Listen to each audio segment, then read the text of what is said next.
Hi hello నేను మీ Rajitha Painapalli. As I am promised you that I will share some business ideas. మీ time kill చేయడానికి, మీ economical problems kill చేయడానికి, మీ self confidence పెంచడానికి అని చెప్పాను కదా. సో దాంట్లో ఒకటి భాగంగా ఏంటి అని అంటే, నేను చెప్పాను మీరు ఏం వంట బాగా చేస్తారో దాన్ని మీరు ప్రమోట్ చేయండి అన్నాను. క్లౌడ్ కిచెన్, ఇంట్లో నుంచే హోమ్ క్లౌడ్ కిచెన్ అని పెట్టుకోండి.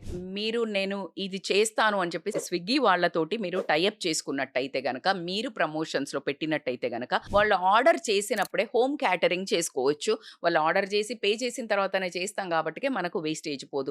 మీరు అద్భుతంగా కుక్ చేస్తారు అని చెప్పారు. మీ అద్భుతంగా కుకింగ్ ఖచ్చితంగా ఇవాళ రేపు కిట్టి పార్టీస్ 10 మందిని భోజనానికి పిలిసినా గూడా వండే ఓపిక లేని వాళ్ళు, టైం లేని వాళ్ళు బోలెడు మంది ఉన్నారు. మీకు ఓపిక ఉన్నది, ప్యాషన్ కూడా ఉంది. దాంట్లో మనీ మేక్ చేసుకోవడంలో తప్పే ఉంది చెప్పండి. అలా గాకుండా లేదు మేడం ఒక రోజు అదే కదా ఇంకేమైనా ఐడియా చెప్పండి అంటే, ఫ్రూట్స్ కట్ చేసి మీ అపార్ట్మెంట్స్ దగ్గర గాని, లేతే ఏదైనా ఒక పార్క్ దగ్గర ఒక మనిషిని, ఒక అబ్బాయిని పెట్టేసి ఫ్రూట్స్ గాని, బౌల్ ఆఫ్ ఫ్రూట్స్ కానియండి, లేతే స్ప్రౌట్స్ కానియండి, ఒక 4, 5 కిలోల స్ప్రౌట్స్ చేసి ఒక మంచి వాకింగ్ పార్క్ దగ్గర పెట్టండి. లేదు ఒక కమ్యూనిటీలో మాట్లాడండి. వెళ్లి అందరికి ఒక చేసేసి మెసేజ్ పెట్టించండి. నేను సప్లై చేస్తాను రా స్ప్రౌట్స్ అని, లేకపోతే ఫ్రూట్ బౌల్ అని. ఒకసారి ట్రై చేసి చూడండి.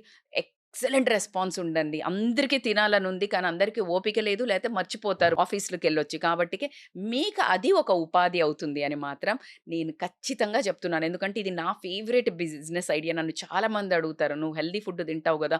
మాకందరికీ సప్లై చేయొచ్చు గదా!" అని. నాకు టైం కుదరక చెయ్యట్లేదు. బట్ ఏదో ఒక రోజు నేను ఖచ్చితంగా పెడతానిది. ఏది న్యూట్రిషనల్ ఫుడ్ అని కంపల్సరీగా ఒకటి పెట్టాలన్నదే నా ఉద్దేశం.